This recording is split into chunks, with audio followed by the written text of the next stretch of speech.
everybody, and welcome back to the Girly Girl Bookworm. So today I have my March book haul for you, and I have to say I was very good to myself this month where I did not go super crazy. I actually kept it very manageable. I have to say it was very tempting to order more books, but I have had to be very hard on myself, and knowing that I've really been reading a ton of Kindle books and my physical reading hasn't been happening. So unless I can get those books as an ebook or an audiobook, those books are just going to continue to sit on my shelf. So I was like, you know what? This month I really want you to focus on just taking down your TBR a bit and then maybe buy books next month. So let's just dive in. So I've got my 3 books from Book of the Month because I can't help myself. The book that I chose this month was The Cartographers by Peng Shepherd. And this one sounded really interesting to me because of the fact that it's about a woman whose dad passes away, but she finds this map, and all of a sudden this map kind of has secrets, and she's trying to discover the secrets of this map, and it just sounded really, really interesting. I just love the idea of maps, and I teach a unit called Connecticut Cartographers. So when we learn about maps in 3rd grade, so I was I want to read this. So it sounds like it's going to be really interesting, and I hope it's good. And I wanted to update you too, if you're somebody who follows me often. I often talk about Book of the Month and how Book of the Month always offers 5 options, and then there's different add-ons. Book of the Month recently announced, and starting with March, that they may have more than 5 choices. So this month there were 7 to choose from. So if you've been a little hesitant, being like, well, what if I don't want anything in the 5? I feel like you'll definitely want something in the 7. So it's kind of nice because it just gives you a little bit more flexibility. The only hard part is they have not expanded your cart, so you can still only get 3 books a month, which is really difficult when they're offering you 7. So makes your decisions a little bit harder. But if you've been on the fence, they just changed it to the fact that they'll have more than 5 options some months. So go check my link down below if you are interested in checking out Book of the Month. But yeah, not sponsored in any way, shape, or form. But I figured I'd throw that out there. But this was my main choice. And then one that I was super excited to see they had was One Italian Summer by Rebecca Searle. So she wrote The Dinner List, which I got from Book of the Month a million years ago. And then they didn't offer In 5 Years as a Book of the Month. So I was really shocked that they included her newest release as a Book of the Month. I have been eagerly anticipating this release. This is about a girl, and I think that, again, parents and their dad, obviously mom dies, but she still goes on this Italian summer trip, which just sounds fantastic. I'm obsessed with this cover, and I cannot wait to see what this one has in store. And I have a feeling it'll probably make me bawl my bloody eyes out. And then the last one I chose was The Love of My Life by Rosie Walsh. Her debut novel, Ghosted, was a choice forever ago. Another one that I read through them. And this one, I don't think she's written anything since Ghosted. I think this is her next. I think it was Ghosted and this one. This one, I believe, is about a man who has this love of his life. They're married. I think they have a family. Do they have a family? I have held you at night for 10 years, and I didn't even know your name. We have a child together, a dog, and a house, and who are you? I think something happens where suddenly now he's questioning everything he knows about his wife, and is she really who he thinks she is?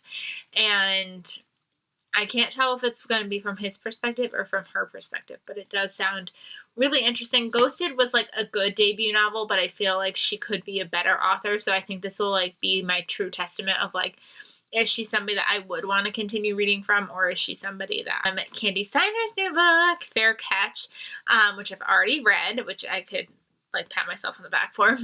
So this book is her newest release. It seems like it's going to be the first book in a series where we're going to follow some of the other players that are involved in this.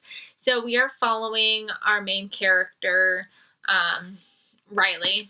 I don't know, I blanked on that. Riley and Zeke. Riley is a twin, and when they were in high school, her brother ends up in a really bad accident where he is paralyzed. And he makes her promise to basically play football for him. Like, play my dream. Go play in high school football. Go play in college. Please live my dream for me. And she agrees because she's his twin and she'll do anything for him. Only issue with this is the reason why he's paralyzed is also due to his best friend, Zeke. And they basically have grown up together. Like, was like a second brother. And obviously Riley, like, hates him for it. Like, you destroyed my brother's life. Like, I hate you. And now they're going into their freshman year of college, and they're both playing football, and they're both playing for the same college. And all of a sudden, they're there for summer camp, and none of the other boys want to be her roommate because she's a girl playing football. They don't want to be her roommate. And the only person that agrees to be her roommate is Zeke. So it's kind of this, like, enemies to lovers, but they were once friends situation. And it was really good. And obviously not a review, so I'll talk more about this in my wrap-up, but I have already read this one. And then I also pre-ordered this month 9 Lives by Peter Swanson. I did not pre-order his previous book, and I really regretted it, so this time around I was like, I need to. I don't even know what this one's about.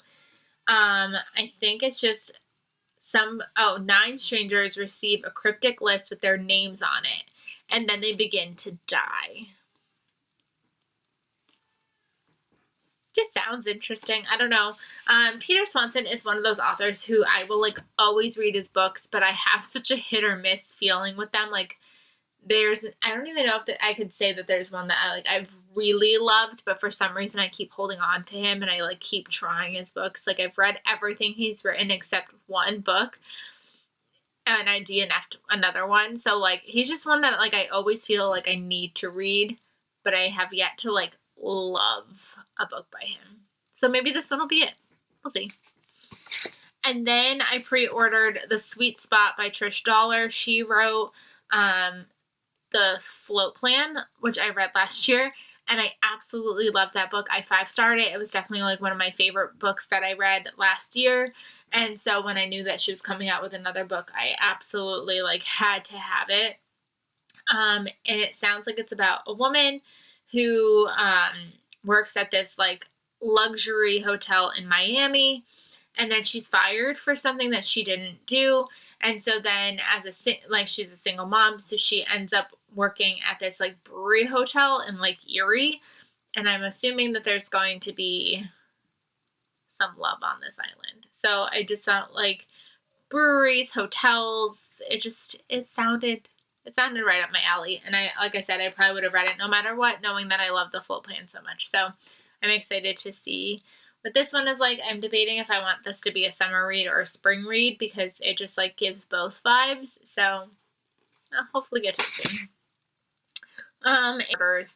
And then I was in Target alone. So it was one of those days where I was like, I'm going to try to do this with kids, and I went to the library, and I went to Target, and I was like, wow, I have both kids out of the house by myself, treat myself. So I ended up Letting Myself by Carolina Built by Kiana Alexandra. This book was on my wish list, so it wasn't, like, a completely, like, random buy. Like, I knew I wanted this one. This one is about a woman who wants to be, I believe, a real estate agent. And I think it's very difficult for her to become a real estate agent. She's got a lot of things that are trying to pull her in other directions. And then she finds herself in a marriage, and, like, she still, again, like, doesn't end up doing what she wants to do. And then she finally, like, is able to do that and teaches herself to be that businesswoman that she wants. And it just, I don't know.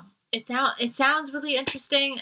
It says, evocative and inspiring, Carolina Built speaks to the part of us that dares to dream bigger, to tear down whatever stands in our way, and to create something better for the loved ones we eventually leave behind.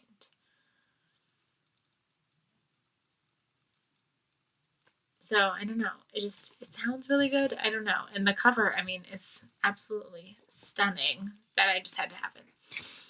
And then I got a book for review this month. I ended up receiving How to Navigate Life The New Science of Finding Your Way in School, Career, and Beyond by Belle Liang and Timothy Klein.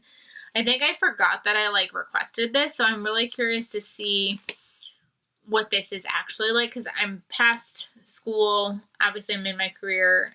I think this was just one of those things that I ended up putting in the fact that my life was starting to feel a little bit in shambles when this was offered to me, and I was like, maybe this will help me. So we'll see. This comes out in August, so it gives me time to get to it. It seems really interesting. It has 2 parts. It says the 5 purpose principles, and then part 2 is purpose. So